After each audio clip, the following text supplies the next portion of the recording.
Coming up next on NewsNite, we tap into the insights of an almost 50-year professional career.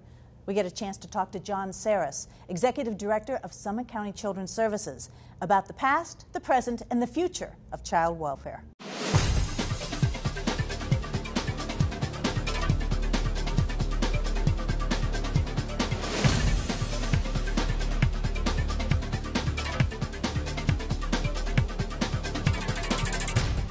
Welcome to NewsNite. We're glad to have you with us. You know, you can go home again, and our next guest is proof of that. John Saros is with us. He is currently the Executive Director of Summit County Children's Services, and he's had a long and varied career, and it's very fitting that we talk with him now in April because it is, in fact, Child and Family Awareness Month. John, thank you for being with us. Thank you so much for having me on your program. Tell us a little bit about your career. I mean, as I said at the beginning, you are now with Summit County Children's Services for the second time. Right. But you're an Akron native. Yes, I was actually born in Michigan, but grew up in Akron and went through the Akron Public Schools, graduated from Buchtel, Akron U, took a law degree from Akron U, and then went to work on a temporary basis for the Summit County Juvenile Court. That temporary basis lasted about 12 years. And then I moved over to Children's Services and took a position there as a direct report to the director there in an administrative position. After 6 years there, I left and went to United Disability Services as the executive director, and that was the first agency that I led. I was there 11 years. Mm-hmm. And then throughout that period of time, though, I must tell you, I had a real strong desire, despite the fact that we were working with children and people with disabilities, I had a real strong desire to get back into child welfare. And when a position opened up in Franklin County in Columbus with the Franklin County Children's Services, I applied for that job. Mm-hmm. and got it, which still sometimes amazes me. And was there 12 and a half years. And you retired from there. And then I retired from there. And at that point, I had well over 36, 37 years of working. And I thought, well, this is pretty much going to be it. But actually, retirement felt more like unemployment to me. So when I got the call to apply for this position in Summit County, and I had been watching what was going on in Summit County for quite some time because this is my home. Mm-hmm. My family, my friends, and so forth are all here. And I decided to do that and was selected.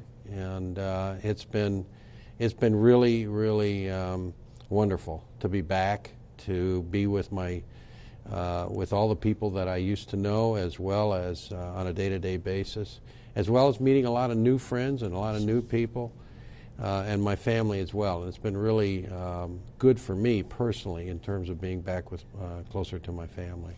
Well, give us a thumbnail sketch of what it is that is the mission of Summit County Children's Services. Well, we're working on that right now, since you mentioned it. And what we've come up with at this point is a draft mm-hmm. that I think is likely to be adopted by our board within the next month or two.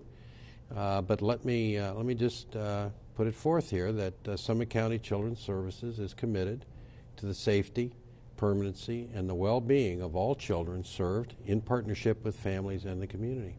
Okay, and that's it. Very simply. Yeah.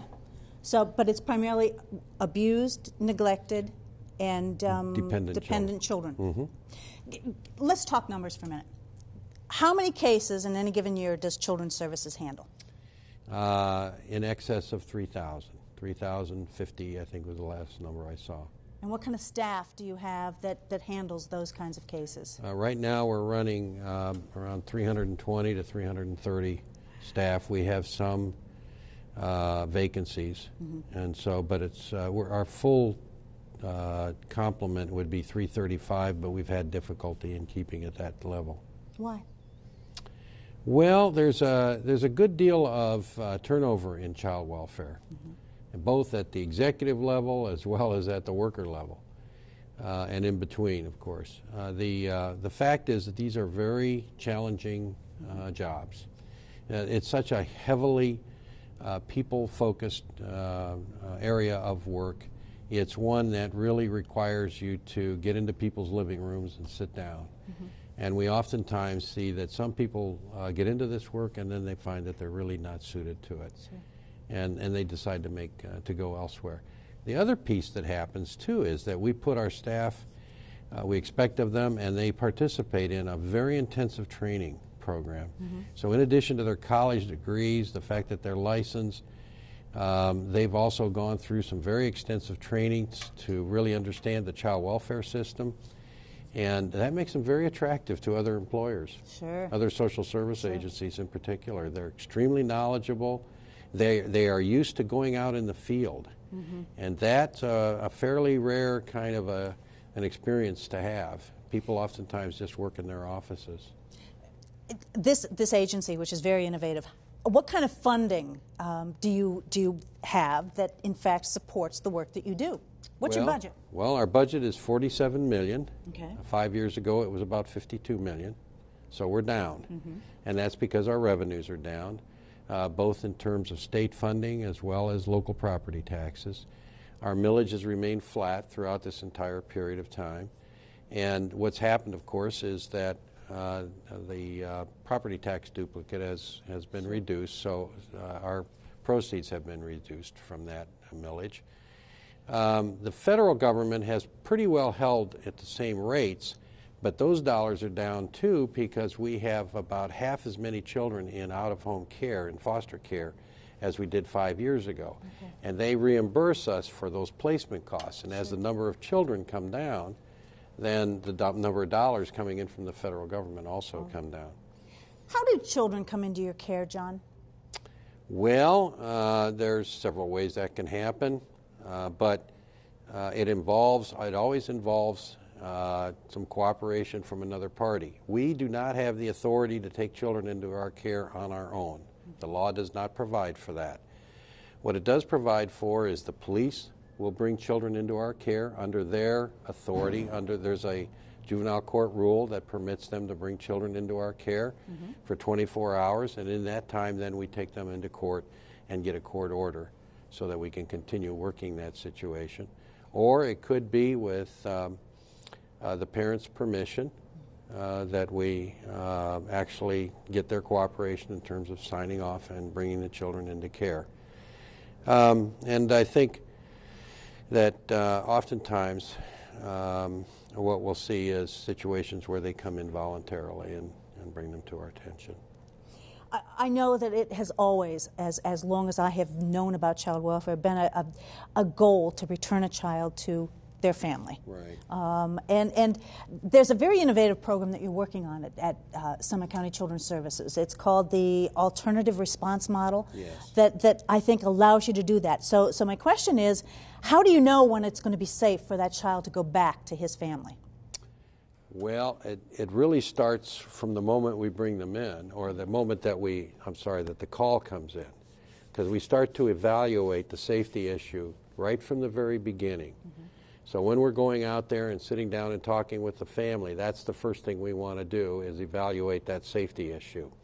Should this child be brought in?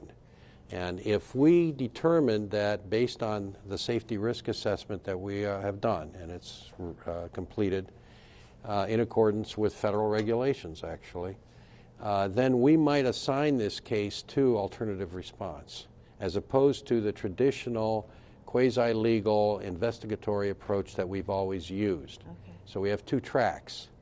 70% of the cases are likely to be AR cases.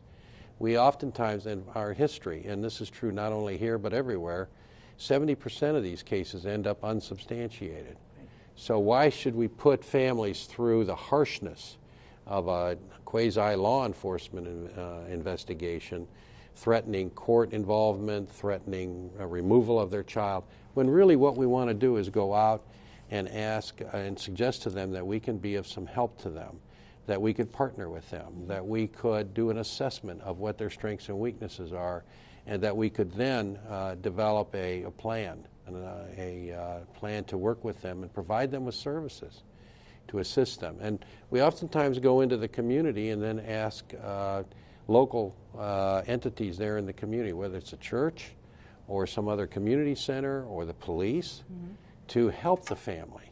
And it's amazing what we have come across just without even looking.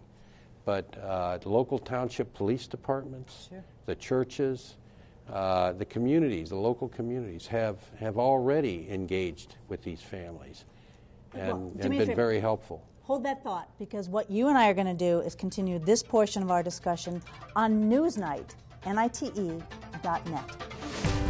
For more NewsNite content, including extended discussions, full interviews, and the chance to speak your mind about the issues, join us online at NewsNite.net.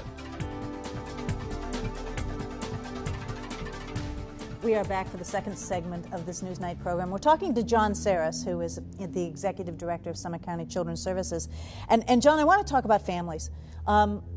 We were talking on the extended edition online about how child welfare has changed. Families have changed over the years, and they're affected by so many different forces, outside forces, whether it's drugs or alcohol or whatever. How does the service that you deliver to them, how does that have to change to meet where families are today? Families have changed so much in the last 30, 40 years that it's almost impossible to comprehend it all, frankly. I mean, I grew up, I had mom and dad all the years that I was growing up, and there were certain constants in terms of, this is our home, and my brothers, and so forth. A lot of stability. Families today are far, far different. Broken homes, single parents, even those situations where both parents are working.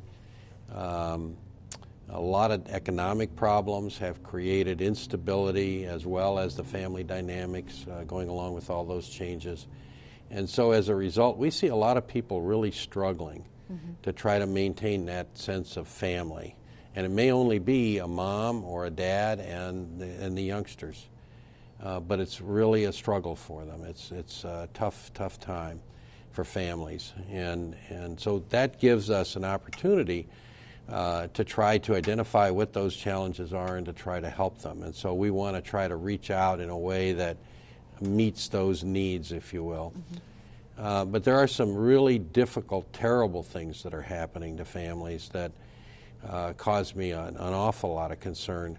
And that has to do with the use of drugs and opiates, heroin, methamphetamines, those kinds of escape mechanisms, if you will, that are so self-destructive that it very substantially interferes with a person's ability to parent their children or to be a partner in a marital relationship or even a same-sex relationship.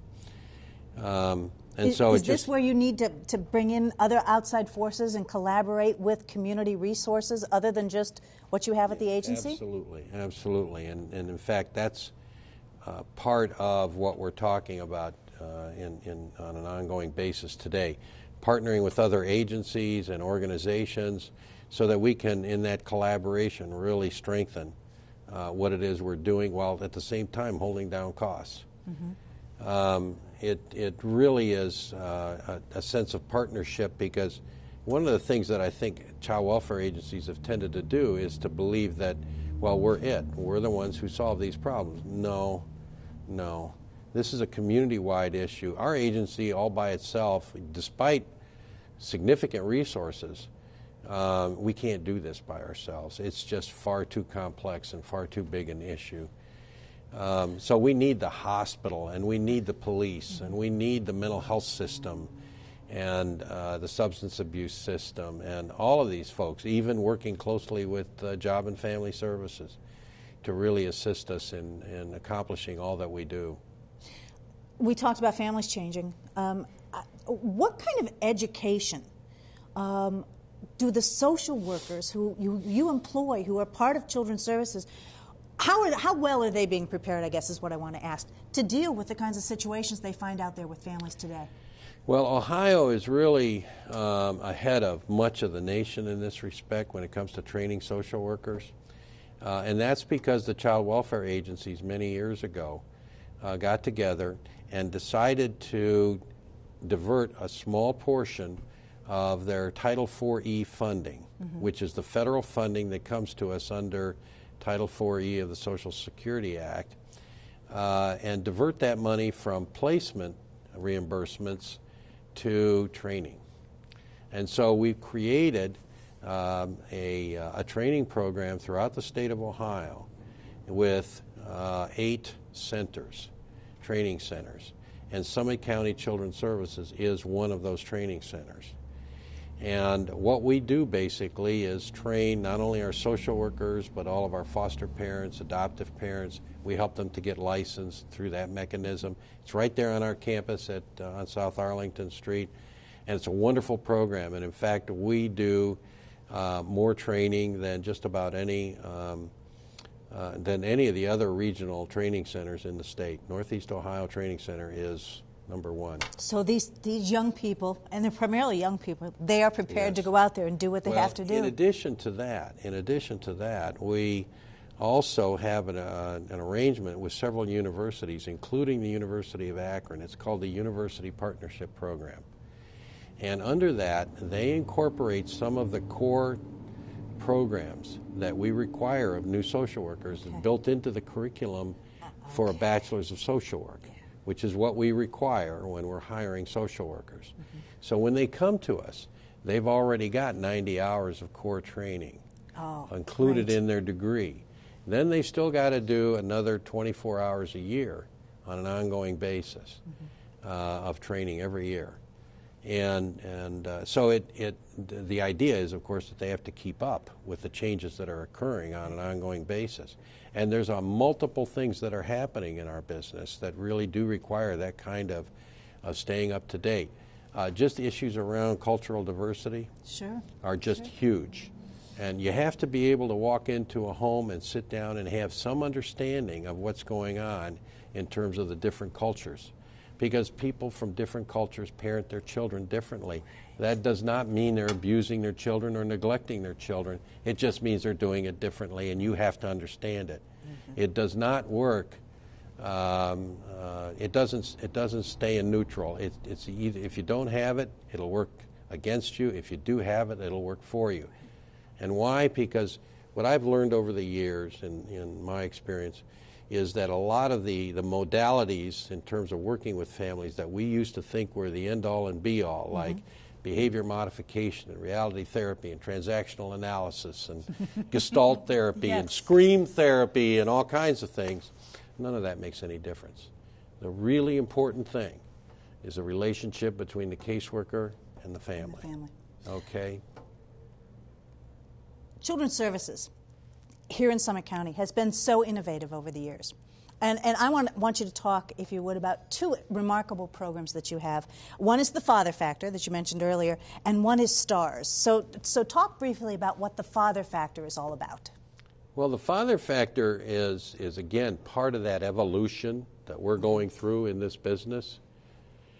We used to basically say, and I can remember cases like this back in the 70s, we tried to find the father and there's no father. Gone. Well, I beg your pardon? Maybe we didn't try that hard. And we need to try a little harder. And so here in more recent years, we finally got around to doing what needs to be done, and that is really look hard for them. And now there are a lot of tools that we have today that we didn't have back then, in terms of computers and that kind of technology and specific programs for finding people. And if we don't find them, we'll find the whole rest of the father's family. But the first thing that we had to do and make a commitment to was, let's identify a father on every single case we have. Because many of our cases had no father identified. So how are you going to find that person if you don't even know, if you haven't even decided who it is? You may never have even asked mom, or if you did, you didn't put it in the file. And a father is important? The father is important because of a whole host of reasons, Number one is it opens up the whole father side of the family for placement purposes. Okay. Sure. And then beyond that, if the father is available and you can be working with the father, all you need to do is come to one of our father factor certification or little graduation programs where we put them through a training program and watch that 2-year-old hugging her father so hard that he looks like he's about to be strangled, that to really see the emotional impact of having that dad. And mom as well. Right. Not losing the other one, but adding to it. Now I've got 2 parents. And what that means and it means different things to little boys and little girls, of course, but in both cases it's extraordinarily important. Now, what we're going to do is we're going to take our discussion about stars to NewsNite.net. On NewsNite.net, we cover a broader range of topics than we can on the air in 27 minutes. Join us online at NewsNite.net.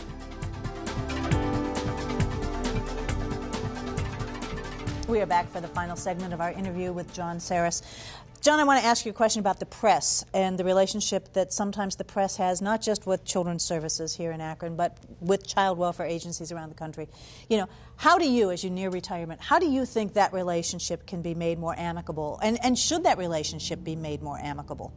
Well, I think it absolutely needs to be more amicable. It needs to be a working relationship on an ongoing basis, not just when there's a crisis.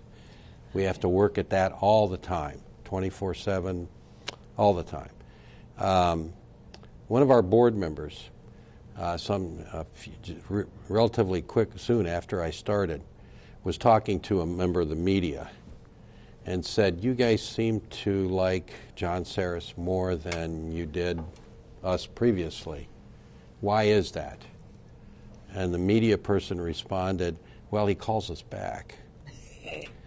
So, Yes. So you look at establishing and then maintaining a relationship and working with people so they understand the context of the work that we're doing. It's really a complex business, and one that I much prefer having reporters call me and talk to me and do a story when they know more about the situation, more about what's going on. And oftentimes that's all they're really trying to do is find out how the system works. Sure. What is this thing that's happening? I used to in Franklin, I haven't had it happen here, but in Franklin I used to have reporters call me about cases in other counties because the directors would not talk to them or say no comment. And one thing I learned many, many years ago is that the word no comment is verboten. You stay away from that. Right. You find a way to talk about it. You can talk about a hypothetical case. We don't want to disclose confidential information for obvious, I think, good reasons. First of all, we don't want referral sources to be in any way disincentivized from calling us. Then you leave children at risk. And that relationship issue that I mentioned earlier is really critically important, too, in terms of confidentiality, because if people think you're going to talk to other people about what they've told you, they're going to stop talking. You were due to retire in March, but the board convinced you, I think, to stay on for the rest of 2013, help with the search for your successor. Right. Do you think, looking back over the past 6 years, do you think you're leaving the agency in better shape than when you came in, and why? Well, one of the things that I like to think is that wherever I have been, I have left the place better than when I started. Now, maybe that's in my own perspective, but I feel comfortable with that. And I could go back and talk to you about every one of my employment experiences over the years. I think Summit County Children's Services now is at a different place. The board executive relationship is very solid, and the board members are really together, and they're working hard at maintaining that. You know, Newt Larson, before he retired, left us with a solemn little statement that we all pledge to work together. And by golly, we have been adhering to that. It's published in every board report, and And it's there to remind them. And they really less and less need that reminder because they really are working together. And we're working well together.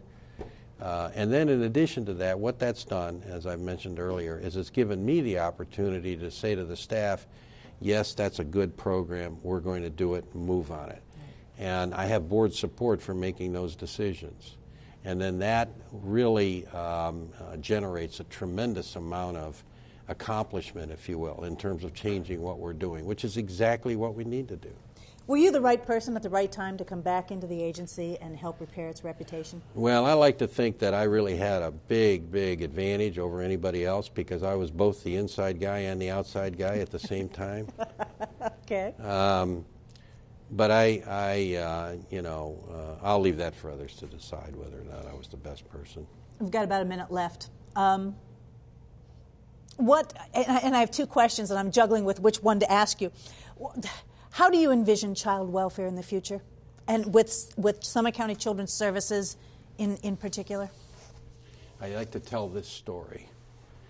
Many, many years ago, the Developmental Disabilities Board here in Summit County had a levy on the ballot.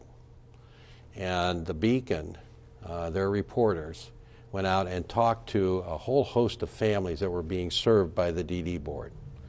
And they picked up some very nice little stories that they then published. They took up the entire op-ed page one Sunday just before the levy, and they were trying to help them pass this levy, and told all these little stories that these families had. We have 30 seconds. One lady had a pull quote, and the pull quote was, "When we found out that our son was eligible for services from the DD Board, it was like somebody put a great big warm fuzzy blanket around our whole family."